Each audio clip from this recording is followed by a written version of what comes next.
Good evening, everyone, for the second time. Welcome. My name is Thomas McCann. I'm the Chairman of the Joint Public Protection Committee, and I welcome you to this meeting this evening. Before I'd like to start to explain to the members of the public watching us online that we are at West Berkshire Council offices. The meeting will be live streamed to YouTube for those members of the public who would like to follow what's happening this evening.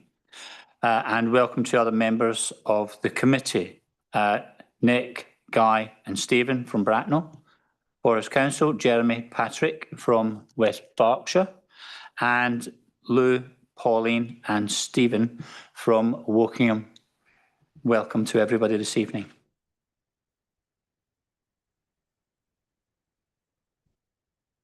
For any members of voting, any members who are not present but joining us online, you can vote when you're here, but unfortunately you can't online. You have to physically be here.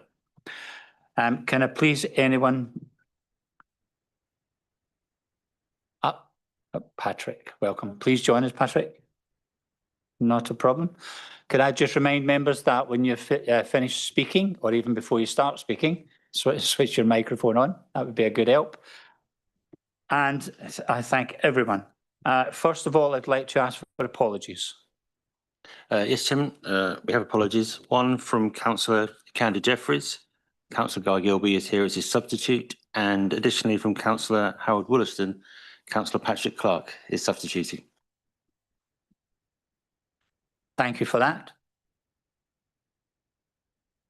I'd like to move on to item number 2, the approval of the minutes. Normally the chair would approve these minutes, and if is there any, first of all, is there any questions you'd like to be raised about the accuracy of the minutes? There is no such questions. I would propose that. Can I have a seconder, please? Lou is the first to be seen. Thank you very much for seconding. All those in favour, please raise your hand.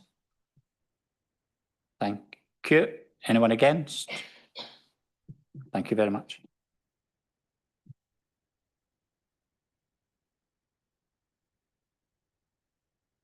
I'd like to move to item number 3, outstanding actions, to ask members to note the update on actions raised from the previous meetings. Do any members have any questions on that? Excellent. We have no further questions, so I'd take that one as read. And moving on to item number 4, do we have any declarations of interest on the subjects before us this evening? Excellent. No declarations of interest. My apologies.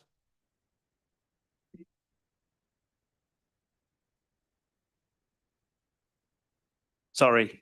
I think we're going to be talking very briefly later about the gun pub in my ward. That is it. Thank you for highlighting that point, and we will take note. Thank you very much.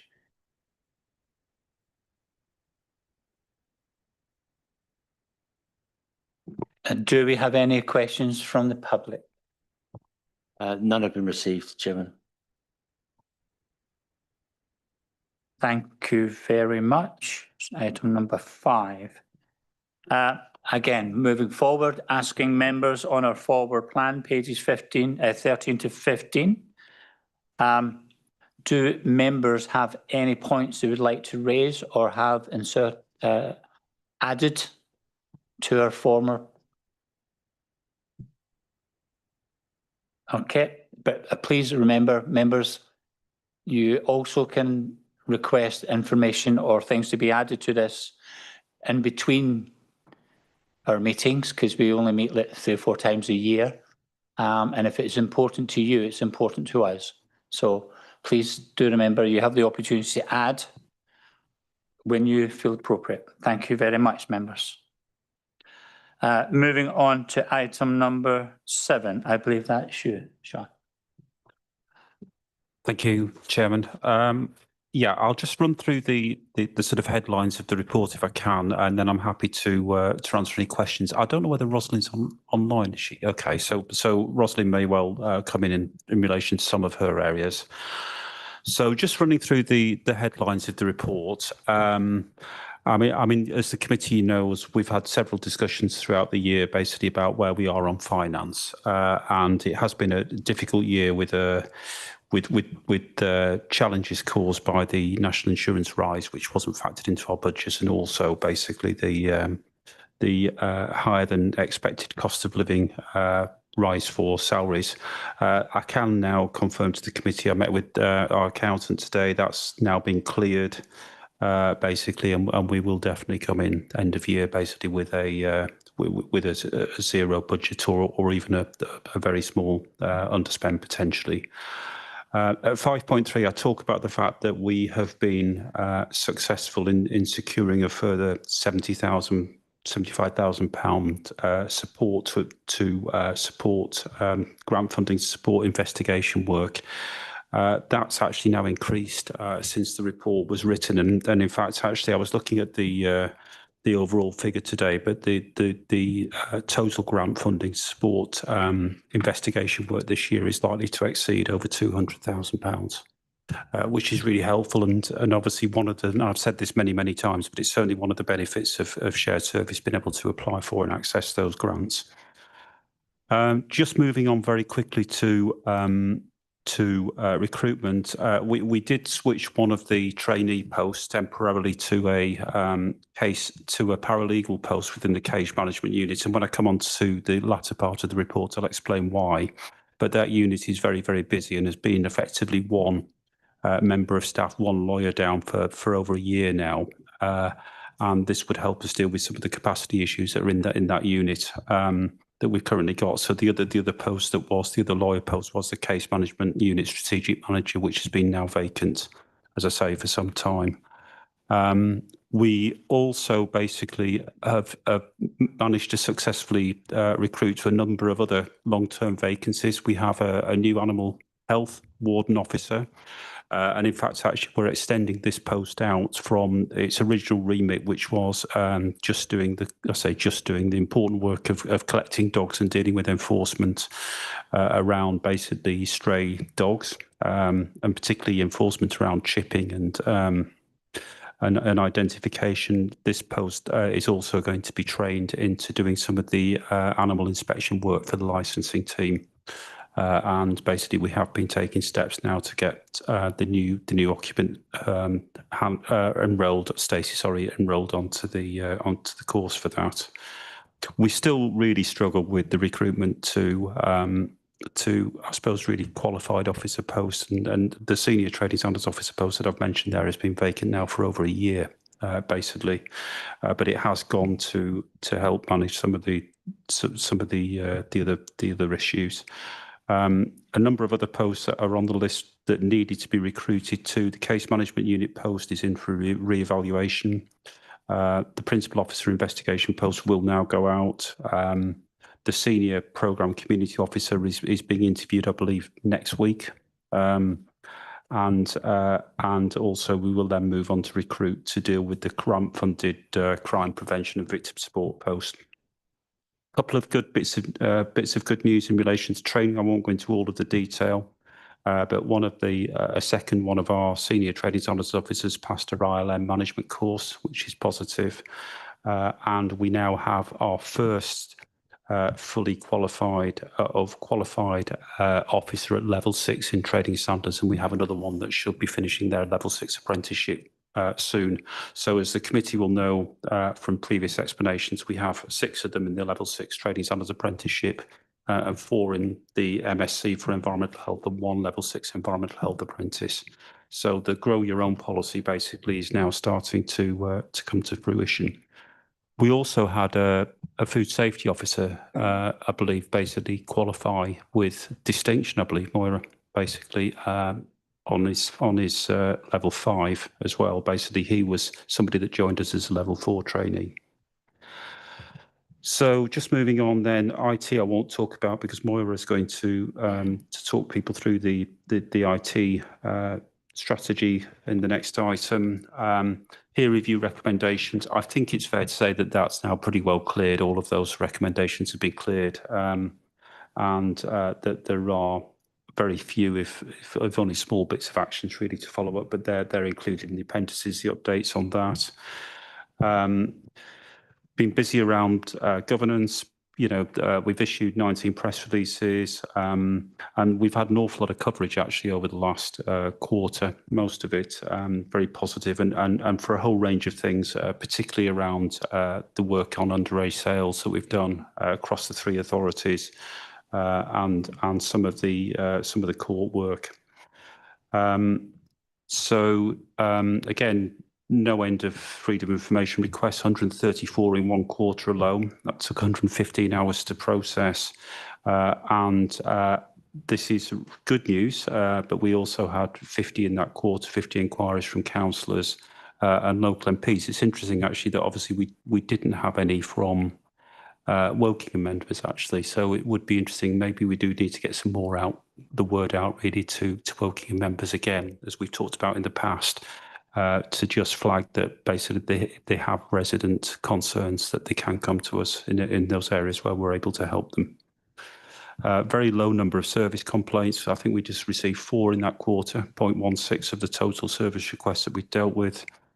And then there's a little bit of information there about a number of consultations that have taken place, and we do have another significant consultation coming up in West Berkshire on licensing. As the chair of the licensing committee will know. I'll leave improved living environment for Rosalind to just pick up anything if she wants to. In terms of protection of consumers from fraud, this is a really key area for us. As you know, basically we have a team that are dedicated to dealing with this, and we have had a whole range of campaigns, basically around Black Friday, Cyber Monday, Christmas, and then really supported quite heavily into the National Adult Safeguarding Week and Citizens Advice annual campaigns. We've done a number of things, including basically more call blockers and a number of presentations directly to the public. And these are really important in terms of getting the message out, because as you'll know, one of the things that we want to do is to ensure people don't become victims of fraud. We've started now basically on our visits for OPCC. This is a national operation to deal with illegal tobacco. We've got many visits planned actually, basically, which are intelligence-based visits. But the first visit that we undertook in December, basically using a detection dog, we found 2 false cupboards and seized over 7,000 cigarettes, basically. But we have a lot of other premises that we're intending to visit. So if anybody is listening to this, I would suggest probably now is the time to stop selling illicit tobacco. We've now brought a number of premises back into compliance for single-use vapes, and I think, pretty well, I think that has been dealt with. We carried out a lot of visits after the ban came in across all 3 authorities, served a number of notices, and we got full compliance with all of that. And then obviously in terms of air quality, the annual status reports were all submitted. So just looking at the figures around fraud, so these were the figures up until the end of December. In terms of losses to residents within the PPP area, when I talk about that, I mean the 3 authorities. So these are just 3 authority resident losses. It was just over £1 million, basically, so 1,074,000. Obviously, that's the tip of the iceberg. A lot of those offenders have also offended outside of the area. So, and as part of the grant-funded investigations, we will be picking up offences that have taken place outside of the area, because obviously what we want to do is to present to the court, should we get as far as that, and by and large, they all do get as far as that. The vast majority of them do get as far as that. We want to be able to present to the court the real extent of the offending and criminality that went with that. So I just talked about the animal welfare officer. In terms of reducing harm in young people, we're still doing a lot of work around age-restricted products. So there's a 13.3, there is a breakdown of the activity that took place there. By and large, basically, the compliance levels are reasonably okay, but disappointingly, there was 2 sales of knives in that quarter, as well as 2 sales of alcohol and 1 sale of vapes. when we have a new officer in post, which is also grant funded basically for that work as well. So just moving on to case management, this is the reason why we really needed to get somebody additional support in. That team is extremely busy. There are 79 cases in there basically, which are either in the court system, and many of those are in the Crown Court system. And anybody that knows anything about the court system at the moment will know that the Crown Courts have a significant backlog of cases. We have a big trial starting in June, which is scheduled for 6 weeks. And then in the latter part of the year, we have multiple trials of several days and weeks throughout September through to October and November.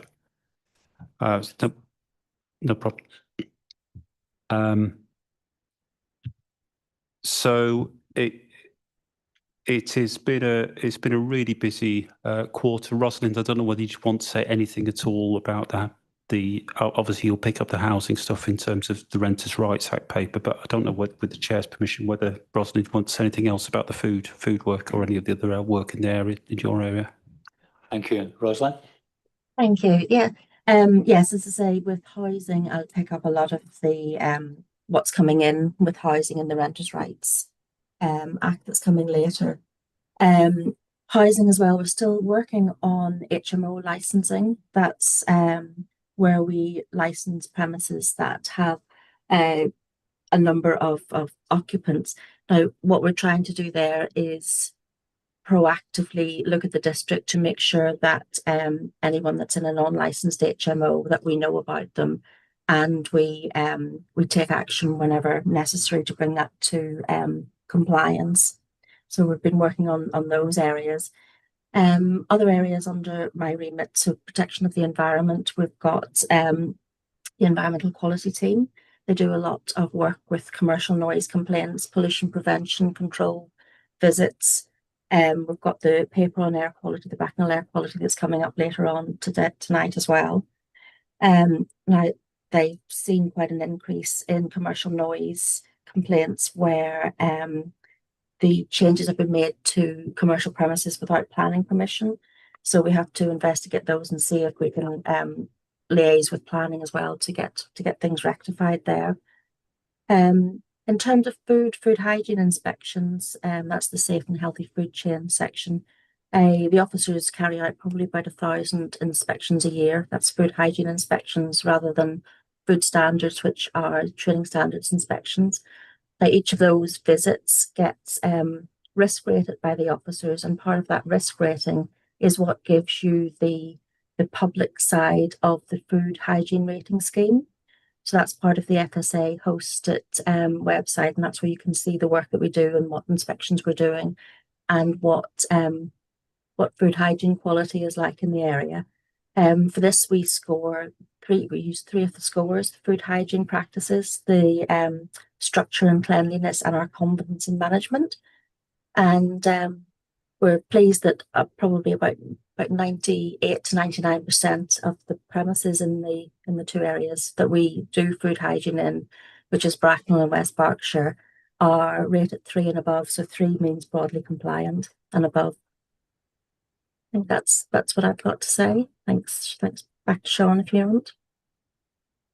Chair, if I may, just pick up on the point of food, the difference between food hygiene and food standards. So food standards work is work that are carried out by trading standards across the three authorities, and that is the work to look at effectively quality labelling, things like allergens and food fraud. And as part of that, we do have a sort of comprehensive food sampling program. We're looking for evidences of contamination and fraud, and some of that is mentioned in there. Some of it also looks at things like species and things like that. We did have a food case, in fact, in the last quarter, which was a Wokingham case, where a convenience store in Wokingham that had previously lost its licence was found guilty or pleaded guilty to having sold dangerous vodka. Effectively, you'll be aware of this one, yeah. And the total penalty to the business was £9,000. basically. So that took place in that quarter. Just to say, just in terms of very quickly, in terms of other cases, we have had one or two other significant cases in the quarter sentenced, not least of which was we had a case that was sentenced for somebody was involved in an advance fee fraud. So talking about fee, normally a lot of the frauds that we deal with relate to doorstep crime, but this related to letting of properties. And he was sentenced to 4.5 years immediate custodial sentence for that. Just finally, basically, what I did forget to mention that the Financial Investigation Unit are really busy. So these are the people that deal with money laundering and confiscation. And we have a number of confiscation matters on at the moment where we're looking to get back money for victims of crime where we've secured convictions. They're running with 28 active investigations at the moment. And as you can see from the report, we do some of that work for both Reading and for Oxfordshire. So I'll stop there, Chair, and happy to answer any questions, unless Moira. No, okay, thank you. Thank you. A matter of basically sharing some information. I mean, as Patrick has pointed out, there's an issue with the gun pub, which is in South Newbury. And this came at the request of the police and of the Home Office to review their licence. And that came before the licensing committee just recently, where the main issue seemed to be basically illegal workers, undocumented immigrants who were working there. And we're talking 5 or 6 or more people. It may be useful for the other councils to note that basically these big landlords or companies of 300 pubs are not, I suspect, allegedly, as this is in public, doing their job as well as they should, because they didn't inspect the pub or any of the employees. They didn't seem to have a clue what was going on. So the committee, basically the police withdrew their complaint and the Home Office did a virtual meeting with us.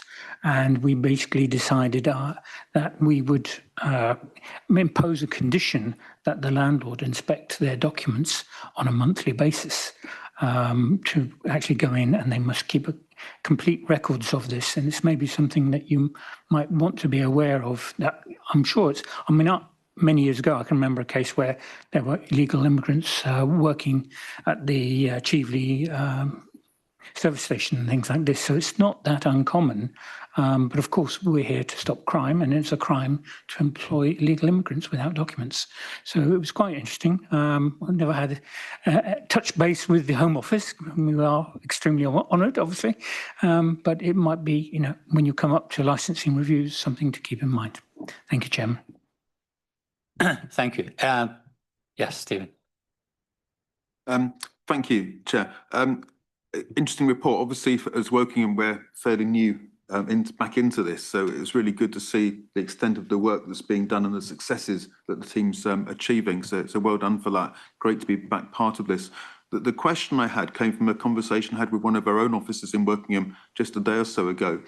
We were talking about trading standards, and we end up being a bit confused because we think that we need some support from trading standards, and we didn't know how we should go about getting that, if it is now part of this partnership, or whether it's done differently. So I don't know if someone can advise, maybe we can then have a chat afterwards as to if it is right, how we can engage with you, because there seem to be, I think maybe because it's fairly new, there seems to be a lack of understanding about it.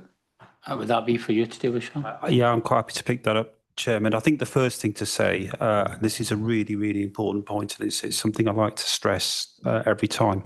As part of this partnership, these are your staff. So basically, we want you to access your staff, basically to deal with basically the issues that face your borough. I think probably the best way in, obviously the normal way in, I think for members is to contact normally Moira or myself. So we do have a contact and we can share that around everybody within the council, say that if there are trading standards matters that you want us to look into, then we will pick those up, and then what happens is we allocate them to the relevant team, and then we just make sure that basically that they're monitored to make sure that the stuff is followed up, and we get replies back to you. But yeah, very, very happy to help. We do try to raise profile of the trading standards elements of it internally. One of the things that Moira and I are have been looking at is basically getting the reports through the internal governance process at Wokingham so that members are cited on them before they arrive at the committee. That already happens in the other authorities. But I think as part of the sort of legacy of the period when basically, obviously, you were outside of the partnership, that kind of stopped. We're very, very keen to get that back in and to play our full role in both the scrutiny process and areas like the Community Safety Partnership. Patrick first, and then Thank you. Just going back to the gun pub, the license review has been a topic of some discussion. I don't know how it was. I don't know where the idea came from that the license was likely to be revoked, but there was discussion on social media that the gun pub was going to be closed down. Now, I appreciate the need for discretion in all these discussions, but the question is, how can we provide clarity to our constituents? For example, when we are discussing something like this, what is the best route to go through? the best way for me to go through it is to go that way. So, well, Sean. I think obviously the chairman of the committee might want to say something, but the legal situation is no decision is made until a decision is made. And effectively anything before a decision is made is nothing more than speculation. And I guess what you're saying is that effectively there was speculation, and I'm not sure how you stop. I'm not suggesting we stop speculation. The question is just where do we get the clarity on what happened? Chairman, I think I would say on behalf of the officers, we were asked to review it. We weren't asked to basically cancel it as such. And we were reviewing it. And of course, we don't, being quasi legal, we wouldn't discuss it beforehand. I think maybe we could make a public announcement, put into the public arena, if that would be legitimate. I guess I think probably what you're asking is now a decision has been made. How do we get that decision out there? Moira, I think that is something we need to take away, because it's a very, very good point that there is a rush to the agenda, basically, and then basically that you may not ever see the outcome published. And I think that's a really, really good point, because if it was a legal matter in a court, they are not allowed to run a story without publishing the outcome. Once they start following a story and say somebody's been charged or X, Y, or Z has happened, they're legally obliged to tell you what the outcome of that is. So they're constantly chasing us for new dates and everything else. But that's a really good point, actually. We'll take that away and raise it with the comms team, because it could just be as simple as a social media post to say the outcome's been published. Thank you. Guy. Thank you, Chair. Going back to food hygiene, 18.14 of the report talks about an action plan submitted by the PPP to the FSA detailing how it will deal with the inspections backlog. Can you give us an idea, even if in broad terms, what that action plan specifies? Chair, can I hand over to Rosalind for that? Yeah, thank you. So essentially what I was saying to the FSA was what staffing we had and what staffing we had available. Now we've got one of our apprentices, our former apprentices, going through training at the minute, and they'll be available soon to work in food hygiene. So I was able to tell them that. Also that we've had 2 newly qualified environmental health officers who are starting to do their rotation. So again, I was able to tell that they could bolster the team, because they'll be in for 2 months each. There's certain parts of work that they can do with food. They can't do a lot of the inspection work, but they can do some work under supervision. So that was part of it. The other part was basically looking at what inspections we had at each risk level. So the highest risk are A premises, and we have very, very few of those across the district. In fact, there's none at the minute. Then we have B rated premises and C, which we would term as our higher risk. So we were able to tell them that those would be completed by the end of the year, and also the D rated premises would be completed. What we also said was about the E rated premises. So they're the low risk premises that we can do by alternative measures. So essentially we told them that we would get, I think it was probably the ones that were outstanding up until about October 2025, so that we would take an undertaking to get as many of those done as we could. And then it was essentially saying, I suppose, in stages, how we would get the next lot done over the next year. So it was really just laying out what we could do in this year with the staffing we had and what might have to be brought over to next year. One of the main, I suppose, issues we have at the minute with unrated food premises, because the FSA have confirmed that it's not just in our areas, but it's in all areas. We still have a backlog of unrated food premises, and actually there's been more new food businesses opening than in previous years. So we do have even more opening than we had anticipated opening, which again means that we have to get round those. But what we do with those is we look at the food registrations as they come in and determine which are the higher risk ones. And those are the ones that we prioritise then for inspections. And then again, we do the rest whenever we get round to them. So it was really just laying out what the different categories were and where we were with them. Thanks. Do you have any other follow-up questions? Okay. Polly. Thank you, Chairman. Can I ask about 11.7 service request SRs? It's got WB and BF. Is that because we haven't given you any yet, or is WB a mixture of West Berkshire and Woking Borough? Or? No, that relates to the housing function, which is currently, which is done in house. Okay. Not housing, the private sector housing function, which is done by the in-house team at Wokingham. So that's why that's just WB and BF. Housing's out of scope. Yes. Yeah, in fact, it's actually probably helpfully Appendix C, it might have been helpful to mention for those new on the committee that what's in scope is set out at Appendix C, basically. Okay, thank you. Okay. And then just coming back to the other point about the gun pub, not that I know anything about that whatsoever, but the licensing committees are still separate. Yeah, the committees are still separate. The licensing committees. It doesn't mean that we have no contact with the licensing work, of course, for the borough, because obviously the underage sales work impinges on that. Obviously, and in fact, the prosecution that I talked about earlier, basically also prior to that prosecution, there was a licensing review, and that licensing review resulted in the revocation of the license. I believe that we've taken part in another licensing review in the last few days. Yeah. Yes.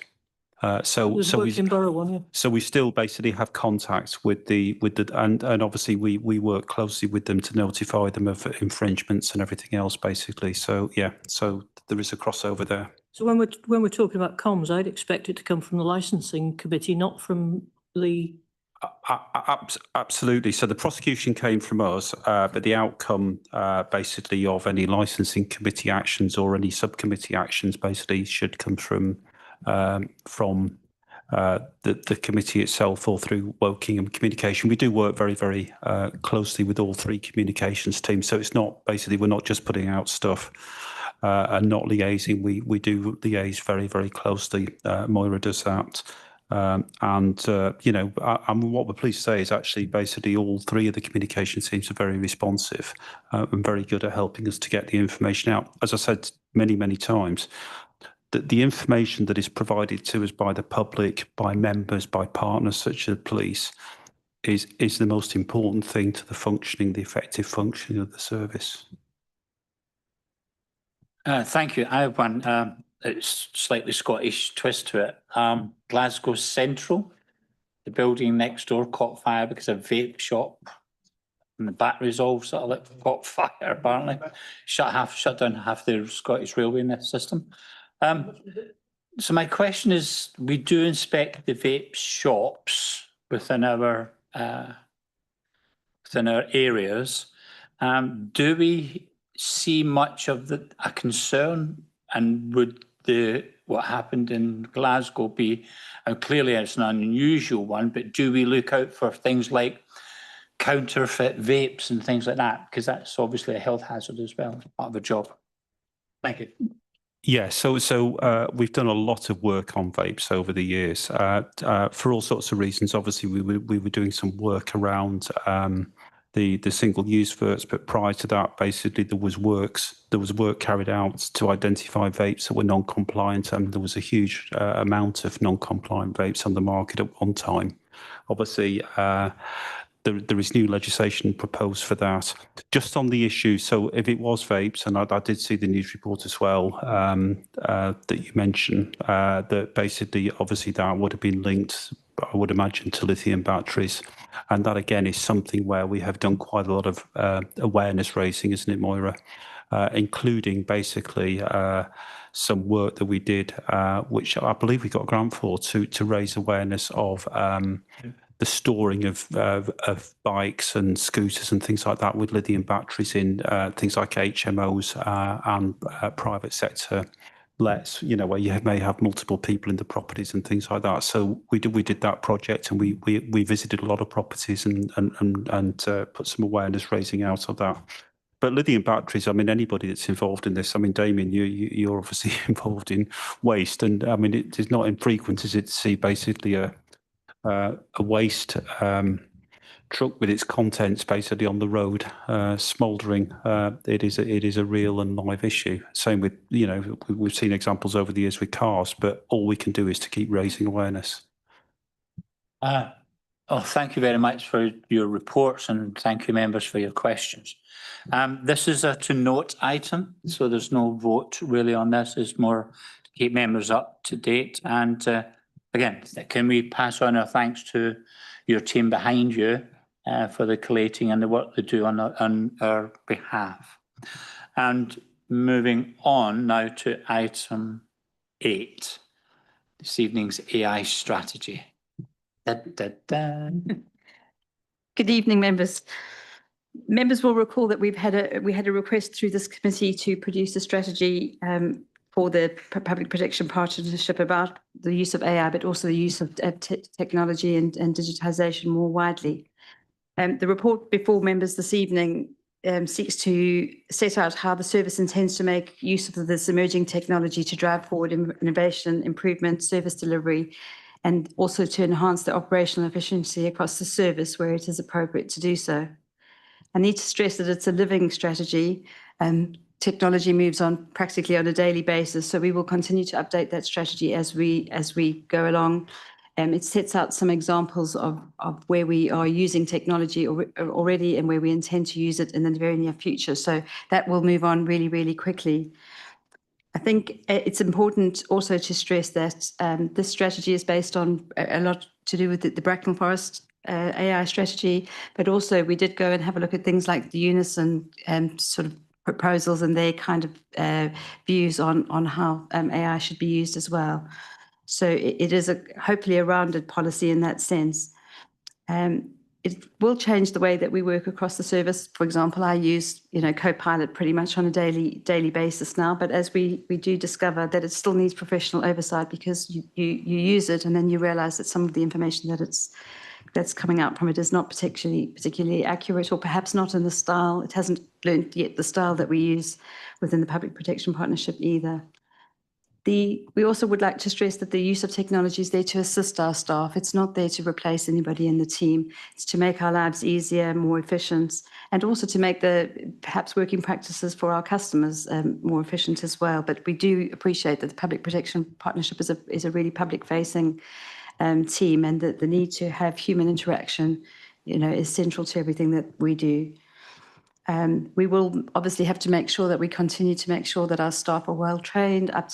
We had an away day recently where we had an officer come along to talk to us about Copilot, what it can do. So it's also explaining to staff, what the art of the possible is, because it's sometimes hard to envision everything that you can potentially do if you don't know that it can be done.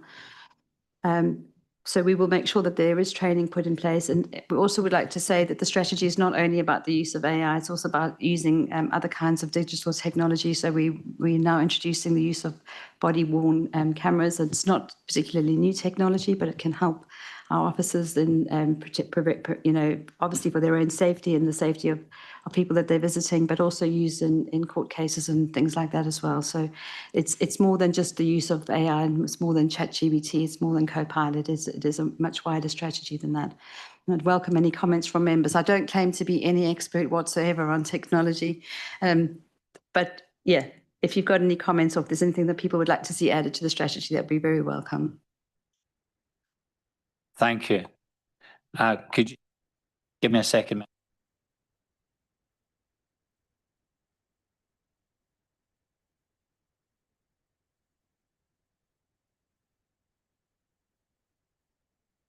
Lou. I don't think I have any questions, probably just comments really, but I thought it was a really good sort of first start. That makes it sound a bit patronising, it's not what I mean. I like that you've laid out the risks, because I think it's really important that people do know that. I think probably a lot of people, myself included, are using some kind of AI on a daily basis, Copilot you mentioned, and we're kind of learning by doing. So having some framework around it, understanding the biases that are built into it is really important for people. So I'm glad you've got all of that in there. And I'm also pleased to hear that, as you say, it's sort of a evolving strategy, because I think that's really important as we learn how it works, what we can do more of, and keep evolving that over time. I think that's helpful. And then I also really like the way you're positioning it as it's a tool to help with productivity, basically. It's not about replacing people. So I thought there was a lot of good stuff in there. So thank you.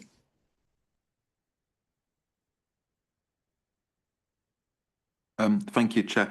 Yeah, just to echo a lot of what Lou said, really, because in my work with the Thames Valley Police and Crime Panel, they've implemented AI to support a lot of the activity about Clare's Law, which is about disclosing of information. They haven't got rid of anybody, which is deemed a good thing, but the speed of processing has been massively increased because they use the AI to trawl through databases and take out a lot of the manual stuff that was tying up people unnecessarily. But the overall decision making about what's disclosed, how it's disclosed, and so on, very much goes back to the individuals and the officers to still do that. So I think, as has been said by Lou, there's an awful lot of good stuff in here. I think it will take time to develop and to be fully implemented. It will obviously move at pace, but I think I'd caution to sort of go at a slowish pace rather than a race, because you can if you make a misstep, it could be very difficult to recover from and painful to recover from. So I think going at it in the way that you're describing is very, very good, and look at it more as a way of processing data and bringing the key information to the human brain to look at. I'm a little bit dubious still about the artificial intelligence bit. Artificial I get, the intelligence bit I'm not quite so persuaded about yet, in terms of, because it's some of the stuff that you see and hear about, it actually looks a bit naive rather than actually very intelligent, and it's sometimes they've taken information and they don't have the ability to rationalize whether it's correct or not. They just take it as information, they present it as fact, even though it isn't. So I think it's still a very much an emerging thing. We shouldn't ignore it, and it has got a place, but to keep it in that position, as Lewis said, as a tool that we utilise rather than trying to replace people is important. But good on you for doing this and making a good start. Thank you. Just before I bring in Jeremy. Yeah, I'm just going to pick up on that point. So going back to the issue that you were talking about with the police, I mean, that is an area that we've been looking at. Obviously, basically, it's very, very helpful for initial analysis around disclosure and things like that. I mean, one of the risks as well, going back to the point that Councillor Tomlin was making, we do need to look at where the risks lie beyond just the use of AI themselves. And we had a conversation yesterday, last week with Damien about this. Because obviously it's a very powerful tool, but there are also other obligations that the council has or the councils have in relation to things like surveillance and things like that, and again, basically making sure that basically officer usage of things like AI to do work across the internet doesn't basically overstep into surveillance. So we're basically looking into the crossover between this and our surveillance policy, which has been previously approved, and also basically to make sure that officers are very, very clear where the boundaries are. I think the potential is really, really good. I mean, but what I do know, and I've seen lots of work that officers have done, and they sent to me and they said, like, you know, what do you think, Sean? And I'm thinking, well, yeah, it's all very, you know, you've asked it the wrong question, basically. So basically, I don't know whether you need to be more or less skilled to use AI, but you need to have a good broad knowledge, and that's the point that we keep stressing. Basically, if you don't have enough knowledge, you don't know when it's talking rubbish, for want of a better word, and you certainly really, really need to ask the right question, because one salient point missing, as everyone in this room knows, you get completely the wrong answer. Thank you for that, Jeremy, and then Patrick after that. Yes, thank you, Chairman. Yeah, basically my major concern is that there's no automated decision making, and that there is always a human in the loop reviewing this. I know it's maybe obvious, but this thing has a energy of its own and is rolling on, and I think we do accept it as a boon. I mean, it's a great thing to have. But we do need to keep a careful eye of experienced professional officers reviewing anything that comes out of these machines, because I call it machine intelligence. Being an engineer, it's not actually, it's not what we might call human intelligence. So as you've said before, it gets confused sometimes, and we must catch it up. Certainly must never get out of our office and into the public domain. After that, I'd like to say, well, what a great strategy document it was, and thank you for all the hard work and presentation. Thank you, Jeremy. Patrick. Thank you very much. I also think it's an amazing report. It's fun enough, I was actually talking to someone last week about this and the importance of setting out the principles and approach that councils and actually government has on this. So it's really important to set out how we're going to use it, and also to identify the potential shortcomings and problems, and how we can overcome them. Just following on from what Jeremy said, I was actually going to say exactly the same thing. I think it's really important here that we bolster up the importance of having humans making the decisions and having human oversight. In adult social care, we've used Magic Notes, which has been absolutely amazing, saved loads of time for people, and enabled them to focus more on the people that they're interviewing. It's been absolutely brilliant. But at the end of the day, it has to be human oversight, looking at the reports and making sure that they're correct. But just to conclude that, this is a great report. Thank you.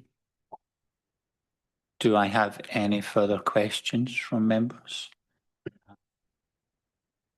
Any other points any of the other officers would like to bring into the attention of members? Okay, well, this is actually a voting decision this evening. So I'm quite happy to propose. I would need a seconder. Can I see? Oh, Patrick. Well done. Thank you, Patrick. And at that point, I pass over to the officer to... Yeah, thank you, Chairman. Yes, so the recommendation is to approve the artificial intelligence and digital strategy 2026 to 2029. Can members vote in favour of that, please? I make that unanimous. Thank you very much.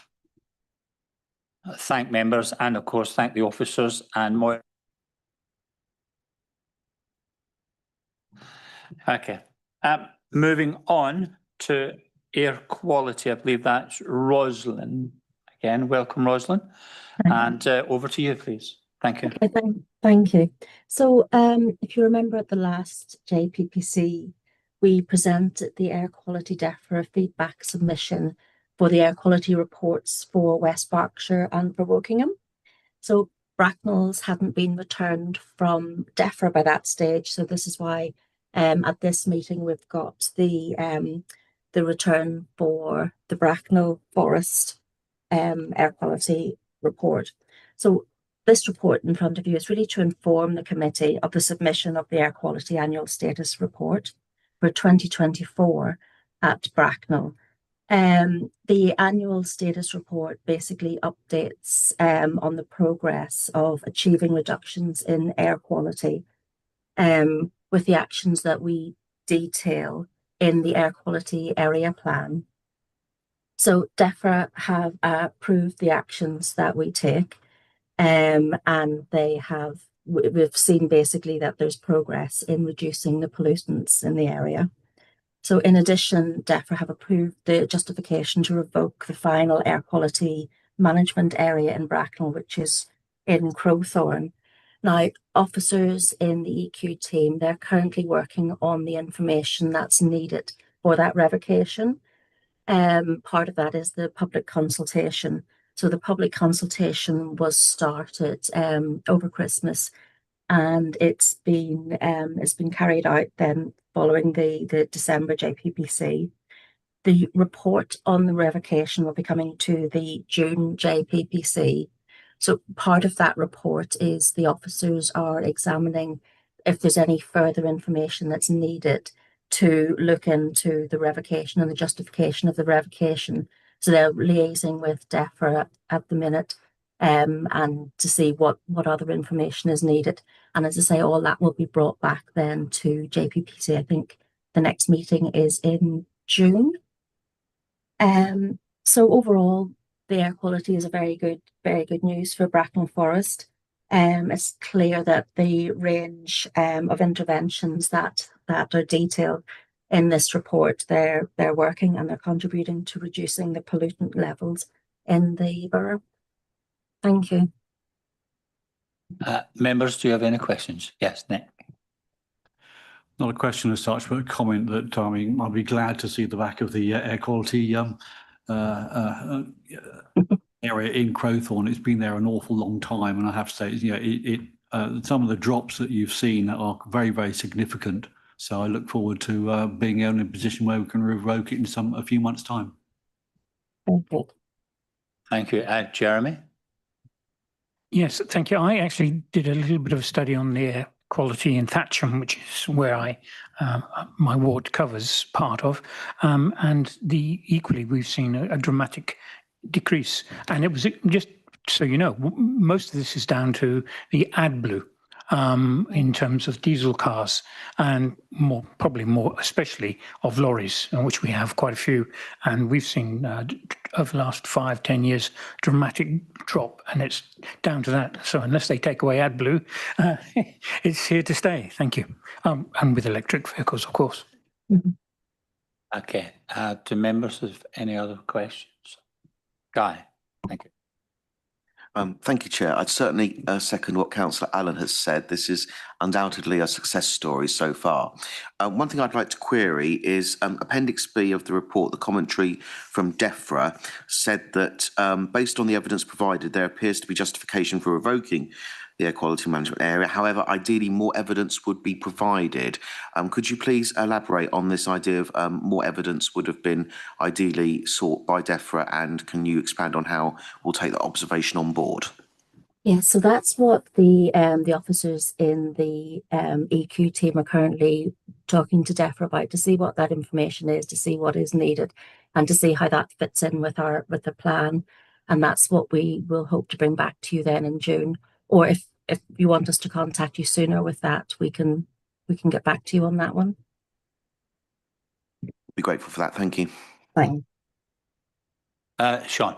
Yeah, Chair, just very, very quickly, just to pick up on the point that the members have been making. I think this report and the report from December and the previous revocations in West Berkshire and the revocation on the EA322 in Bracknell basically are really good news. I mean, we've seen a significant improvement over the years, basically in the recent years of around air quality. And it's not just in terms of NOx, but also basically as members who have been on the committee for some time will know, we also did a lot of work around particulates. And again, the work that we did there, we did a lot of monitoring around schools and things like that. And again, the levels were really really positive. So across all three authorities, basically, we've seen this really good improvement. This would leave us with just one air quality management area left beyond on that. But of course, just to say a couple of other things, the monitoring continues and will continue to take place, and will continue to come back to the committee with update reports. We only expect to see improvement. The second thing to say is actually we've just been notified as well that there is going to be new legislation that will be coming to the service around wood burners, isn't there? That basically the government have announced that there's going to be new measures around the rating of them, which will go alongside the existing legislative responsibilities we have around the sale of wood as well for burning. Pauline. Sorry, I'm new to this, Sean. Where's the remaining AQMA? It's actually Wokingham town centre. Yeah. No, Twyford's been revoked. Twyford's gone, basically. So that's just the last one. I think when we started. Street. Yes, when we started out, we had 7.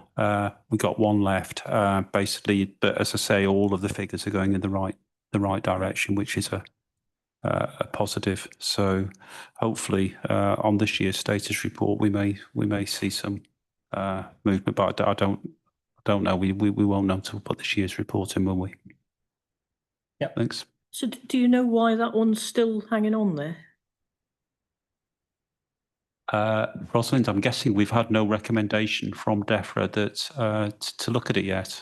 Yeah, there's strict criteria from DEFRA about when you can start to look at a revocation, and it basically depends on a number of years where the levels are going down and there's no exceedances.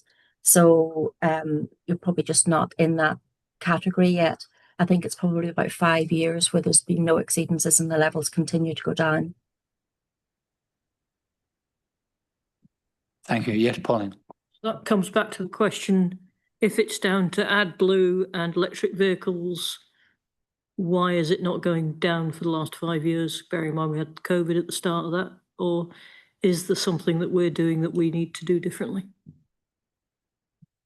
I think actually probably the best thing I could say, Councillor Jorgensen, is that maybe we could just get the technical detail of that, let you have the results. We can probably send you the paper actually from last time as well, which will probably give you some of the background to that. And then basically we're very happy, obviously, to answer any questions. So just to explain, this is an area where basically we do the technical side of it, don't we, Rosalind, across all 3 areas.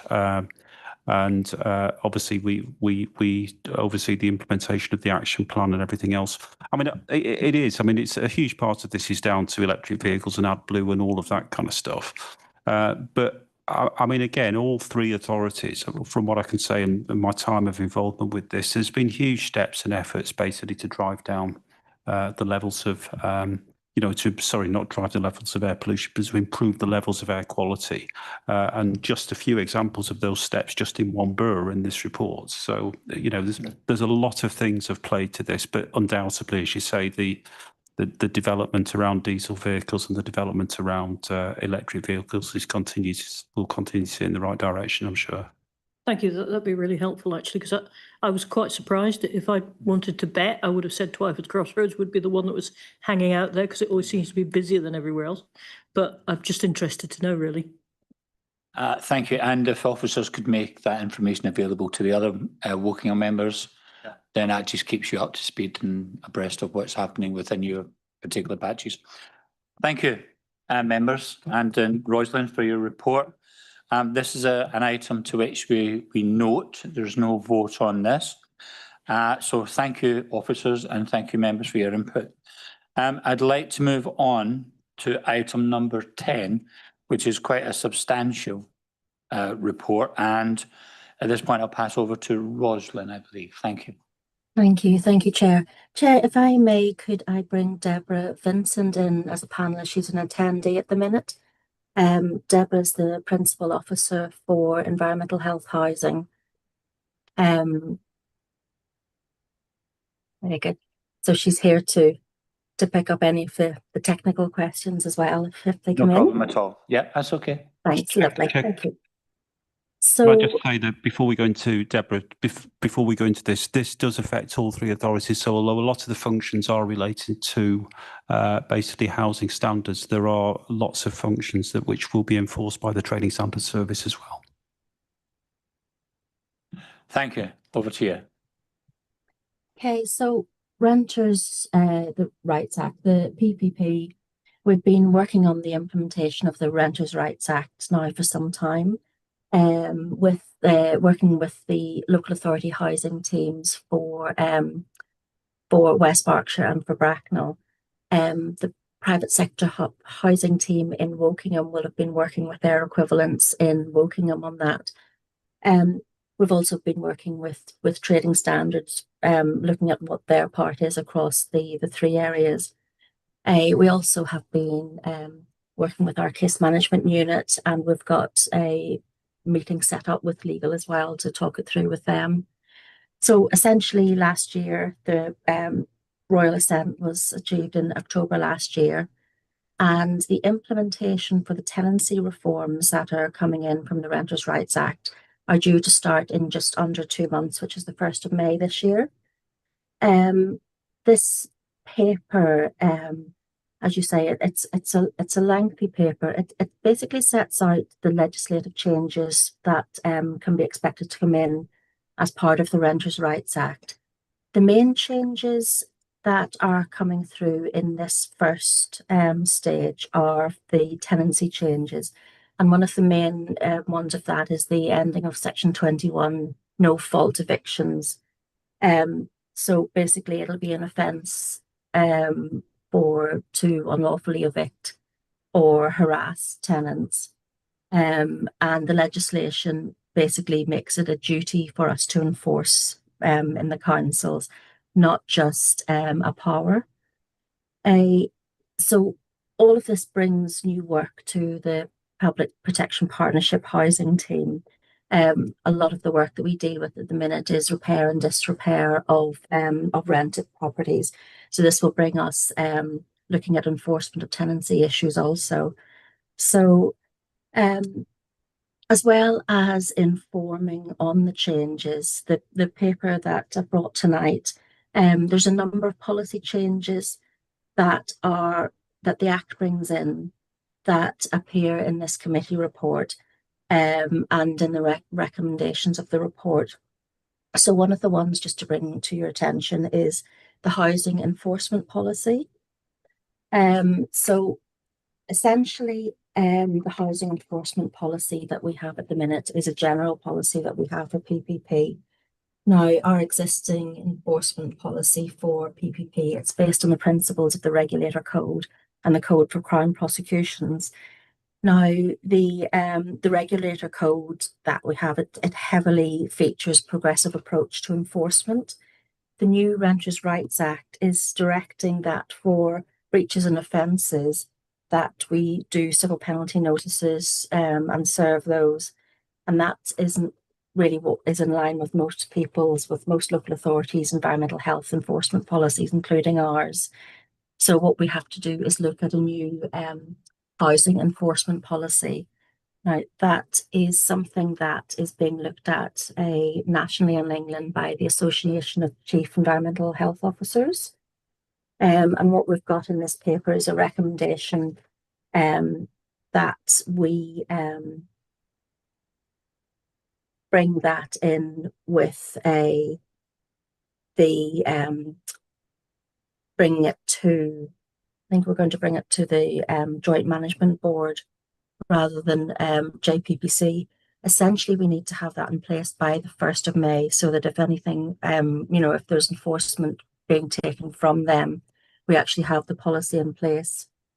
We also have a civil penalty policy procedure. Now, that one has been produced.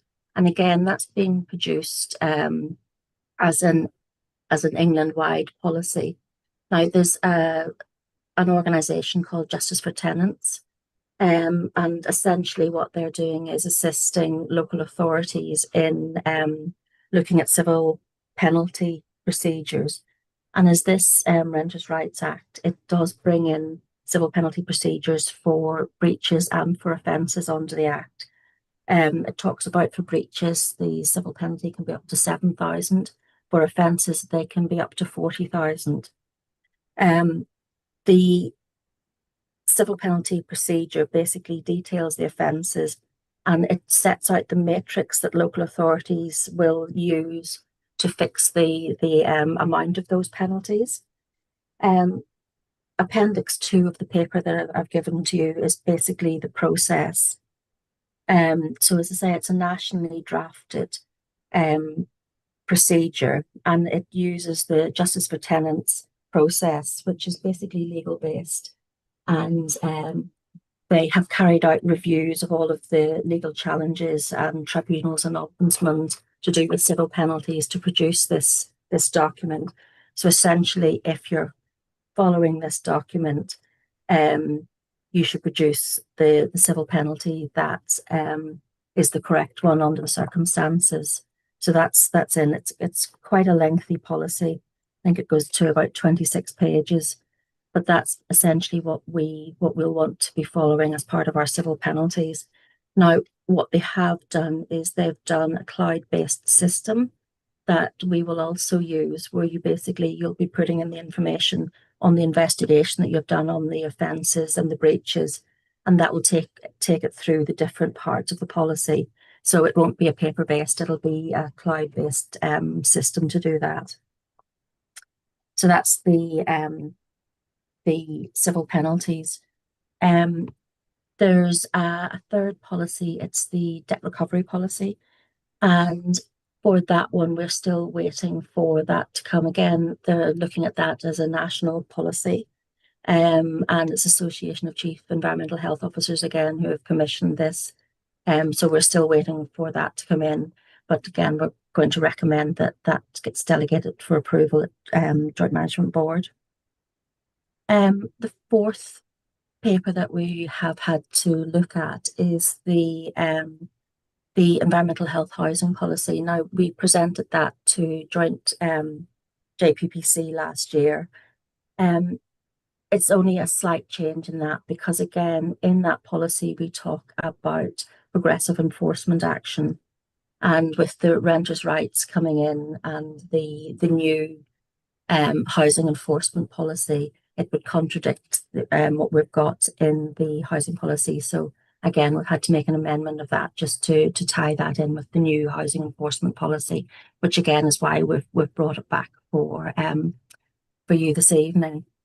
So essentially, those are the points that we're looking at. The papers that are there really lay out what the new offences will be in the Renters' Rights Act, what the what will come in. So that's all there. The second part of the Renters' Rights Act, so there's, as I say, there's tenancy coming in. The second part of it will be towards the end of this year, and it's looking at a landlord database. So all landlords will have to be part of the landlord database. Each of their properties will have to be listed on it. And what that will do is basically bring all of the information together. So they'll have to upload things like their gas safety certificate, electrical safety certificate, and details of tenancies. So once that comes in, they're doing that in tranches across the country. And that's hopefully going to start with us either towards the end of this year or into the new year. Being part of the database will be chargeable for the landlord, and the government are saying that part of that charging will come to us.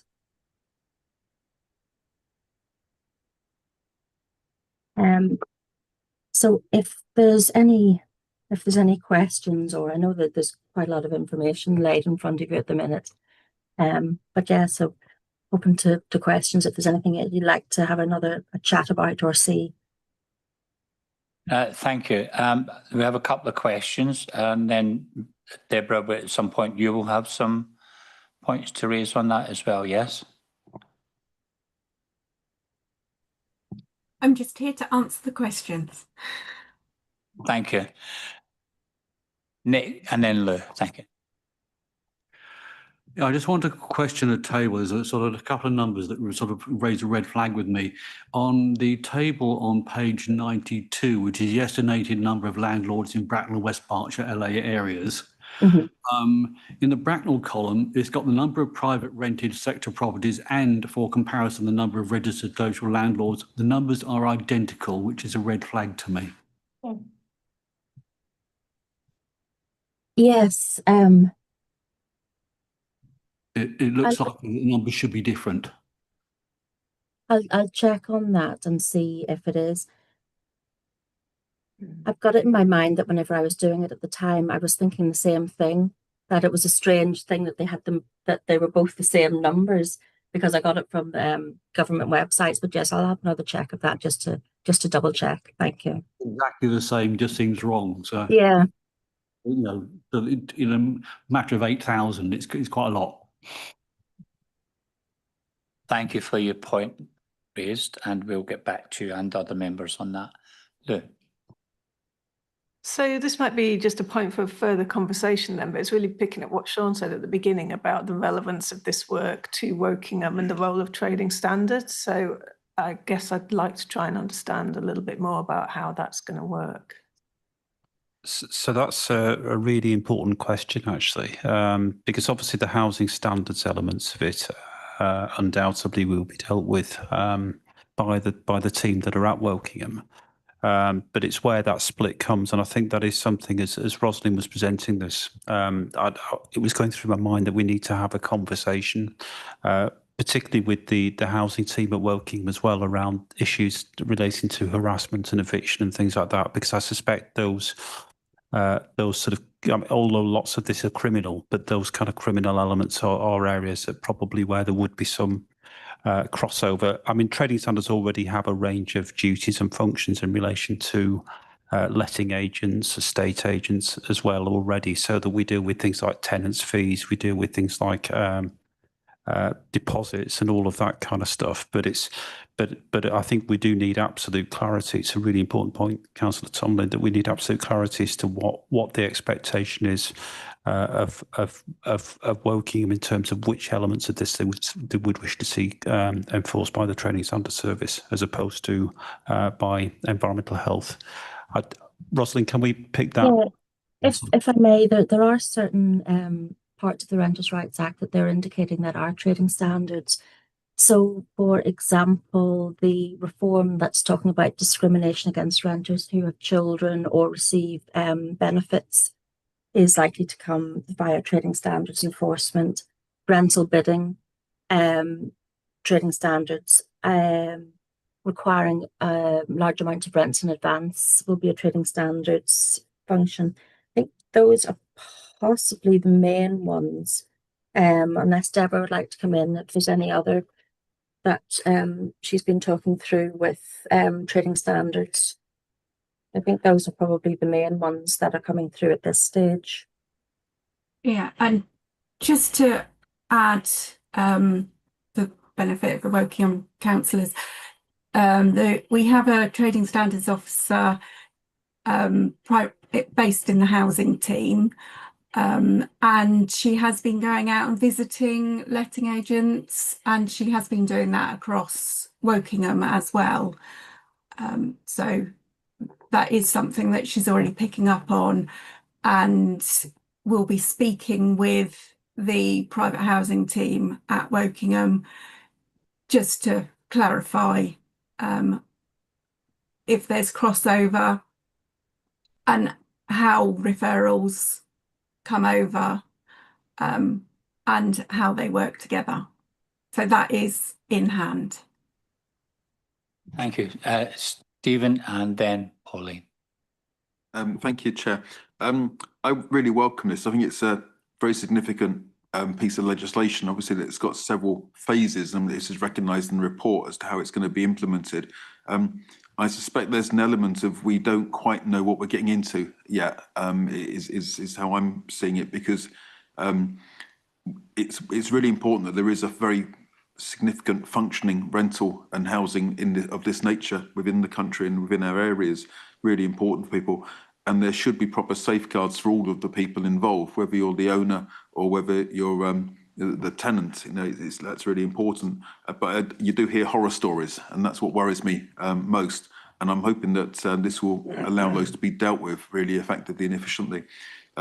One thing which I wasn't sure is covered particularly in here, and correct me if I've missed it, was whether there might be a sharing of knowledge across the different areas, because there could be some learning that comes out from one particular case that could be useful to be shared. with other authorities and across the country and so on. And also, I'm not sure that landlords worry too much about councils and boundaries. So that if they're doing something poor in one area and they've got properties in another area, again, that sort of thing might be able to be flagged up so that even if a tenant is too scared to bring it to our attention, it could still be investigated by the appropriate authority. Because I've heard from some people in my area who have got quite serious issues, but when you actually talk about raising them and bringing them to be looked at, they're actually too terrified of the landlord to want to take it forward.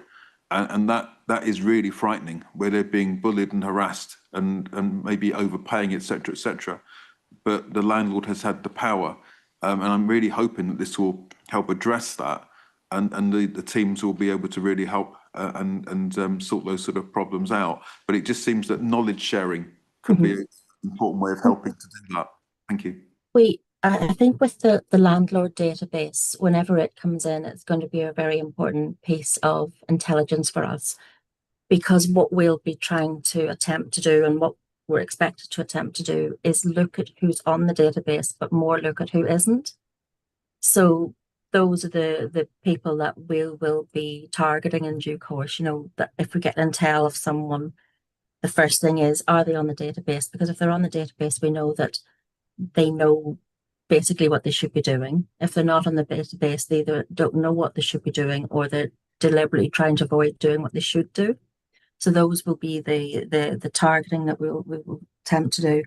In terms of sharing, we've got quite a good system in place at the minute to do nationally on this, and it's an organisation called Jigsaw. So it's basically chief environmental health officers and chief trading standards officers who are, I suppose, coming up to retirement, and they're basically looking at the next stage, and they're coordinating for MHCLG, and they're coordinating all of the local authorities.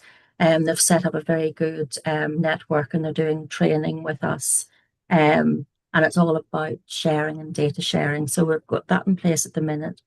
We also have, as local authorities, so as Berkshire and Oxfordshire and Buckinghamshire, we have liaison groups as well where we're talking about things. And then over all of that, we've got the IDB, so the Intel database. So we're hoping that it's used a lot in trading standards for Intel. And what we're trying to do is start getting that more, looking at housing and the IDB, that database, so that if we do come across any landlords, we can put those details on, so that over the course of time, there's more and more information on that people can look people up and see, if they've had issues with them in other areas. So we're hoping, as I say, all of this intel and all of this information starts to really make inroads into, finding those landlords who aren't complying with the legislation and who are, harassing and using that to victimize their tenants. Thank you. Before we bring you in, Sean, Paul. Thank you, Chairman. For the tenants, what's the way into this? So, if they've got a problem, who do they talk to? Or indeed for councillors, who do you start with? Especially in Wokingham, which seems to be a bit of a mess. I think that's a really important question, and I think it follows on from the point that your colleague was making. I mean, first of all, how do we ensure that people know what their rights are? That's a really important thing, because there are some significant changes to people's rights here. The second thing is, how do we leave those people feeling empowered to come to the people who could potentially help them in a market which at the moment, as we know, basically is not overly functional. It's difficult to get somebody to let you a property as it is. And that's why basically that some of these abuses that are highlighted in this report take place. So, how do we get people to feel confident enough to come and report these things? I think that's why it's really, really important, isn't it, to work with partners and to raise awareness, and not just within the housing teams that deal with people who find themselves evicted or harassed.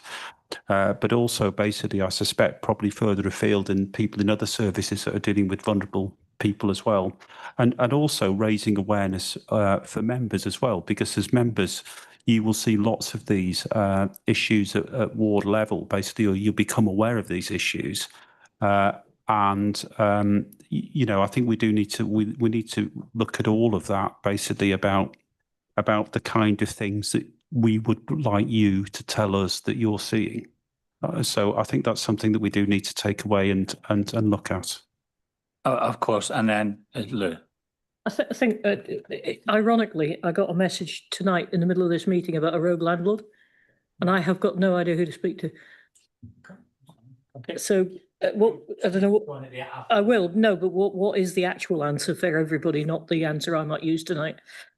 Well, I think it depends what it is. I mean, some of this stuff will be dealt with by the internal team at Wokingham, but you know, so if it's a housing standards issue, but if it is the kind of things that you know that some of these duties aren't in yet, some of these some of these not duties, but some of these offences and things like that aren't in there.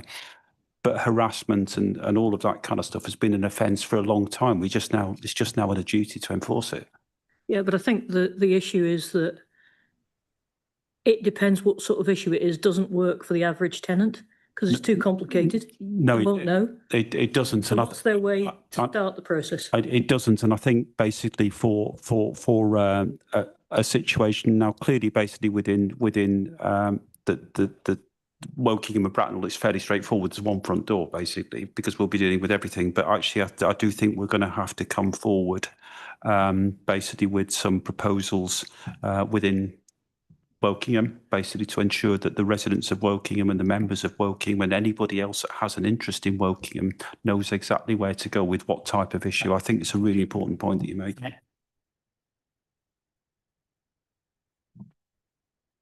At that point, Lou. Thank you for your patience. Sorry. But Pauline, we can have a conversation about this rather than boring everybody here. But we have the officers in Wokingham are very well aware, obviously, that the Renters' Right Act is coming. They've been doing their own investigative work, and they're looking at building a front end to the website where it is. This is where you go, and this is where you find out what your rights are and how you report them. So that work is ongoing for Wokingham specifically. Yeah. And I think Sean's right. I mean, some of this stuff that I've just had a message about is probably already illegal, regardless of the Renters' Rights Act. I just physically don't know what to do with it. So yeah, we can probably talk afterwards. Yeah, I'm sure as all three authorities, we have overlaps and we have our individual teams who support the work and the residents, and issues would go more or less straight to the local authorities would be your normal avenue for residents. But the important point you raised was about how do we signpost people to the right places at the right time in a manner that is comprehensible sometimes for the residents. And so thank you for your report. I don't see any other hands, but I do have a point I'd like to raise. I'm not sure if it's practical or not, but I'm quite happy for members to devolve power to officers and delegate this and delegate that. But it doesn't mean to say that we're not interested in what we're delegating in the reports. So could we have some reassurance that we'll get reports back, even if it's 6 months, every 6 months, on how's it being implemented? Is this working good in Wokingham? Didn't that quite work in Bracknell? How did it work in West Berkshire? So we get some feedback, and not too regular, because you've got to build your database up, obviously. But can you reassure us that we will get reports back to help us comprehend what our new duties and our new roles and functions are? Thank you. Thank you. One part on that, Chair, is that there will be new duties to report back to central government on all of these things. So there will be an awful lot of information gathered from all the local authorities as well. And that's the sort of information that we can bring back to you also and let you see what's going on and just how many calls we are getting.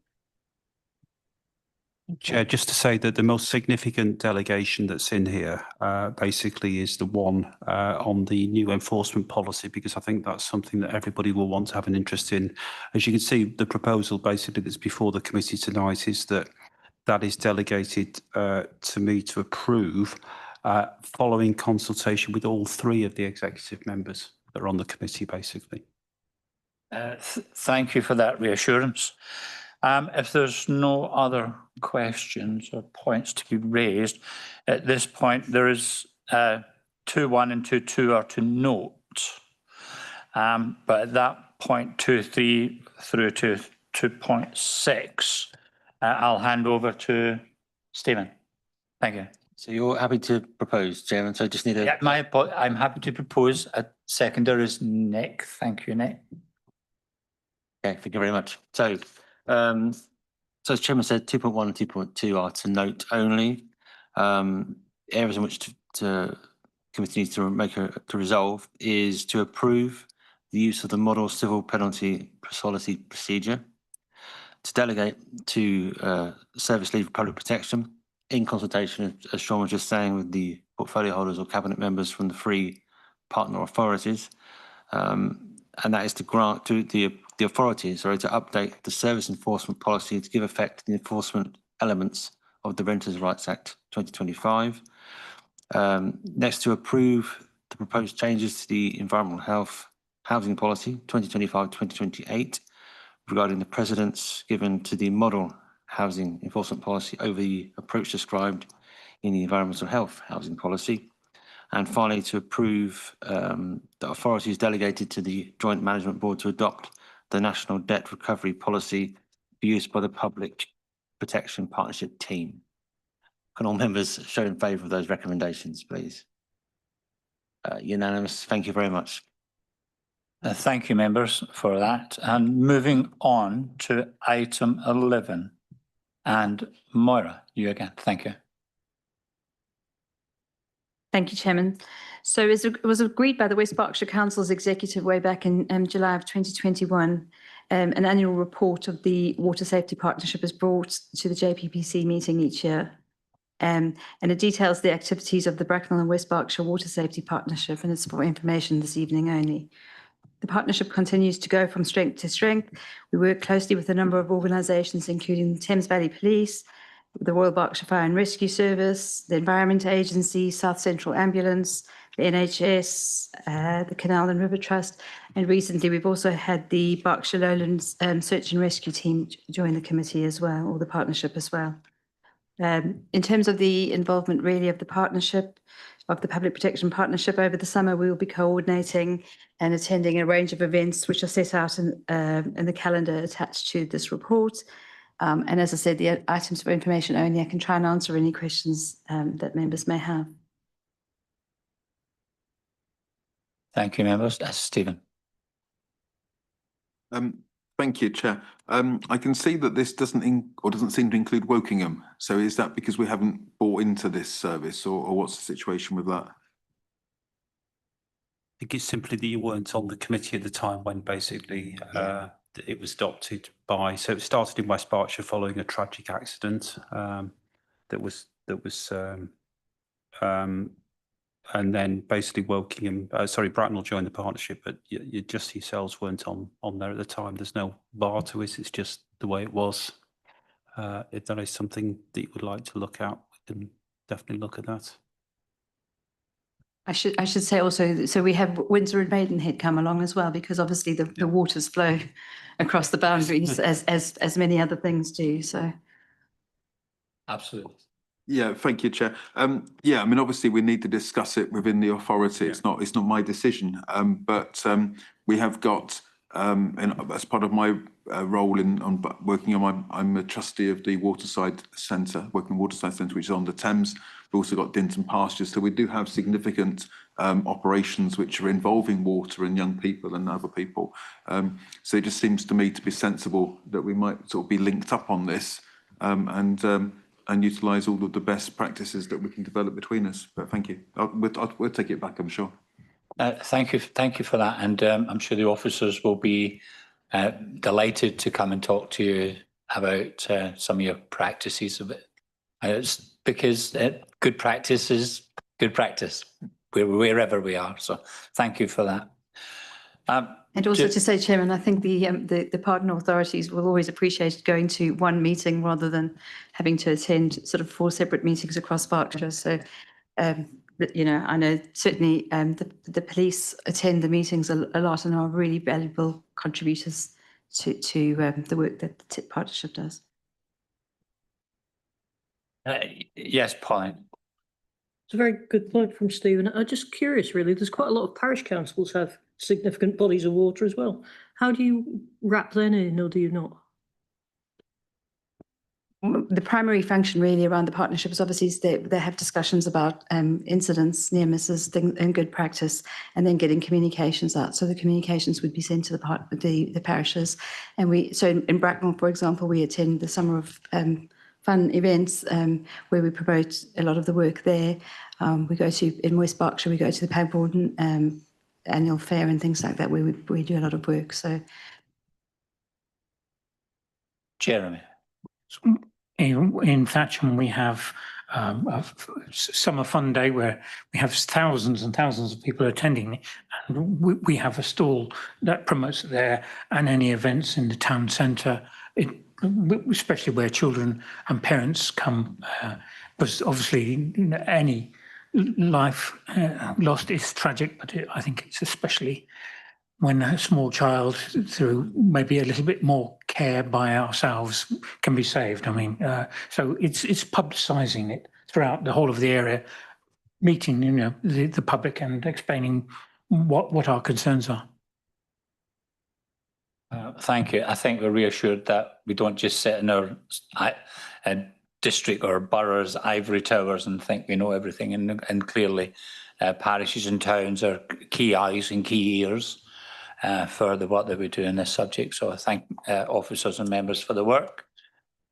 This is again an item to note, and we note that Wokingham still have to do a bit of reflection on this, but it is just an item to note. So at that point, I believe that item has now come to conclusion, members. And I'd like to thank everyone for coming along this evening. There's no further items for us to discuss. Just to bring to your attention, we will be visiting Bracknell Forest on the 8th of June, and I look forward to seeing everyone there.